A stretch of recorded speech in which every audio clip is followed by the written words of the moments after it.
hi friends जय जगन्नाथ एवं मु स्टेशन रो पहुंची गली न घर को जीवा पाए आ देखन तो सेपटे ट्रेन आसबा चलो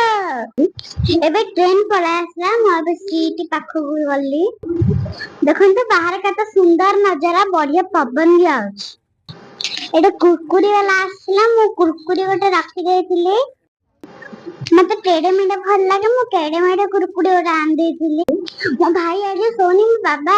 एबे ताको बुले की नोचंदी मो स्टेशन रो पहुंची गली जाउची एबे मु गाड़ी पाखो जाउची एडी मु स्लाइड रे जाउची देखो ना मु एबे एडी आउची मते इथे जोगो बहुत भल लागे एबे मु गाड़ी रे बस के पळे आइलिनी एडी बाली रे वृद्धांग चित्र हेची ये हला मु गेला दीदी आज पाई एतकी रहली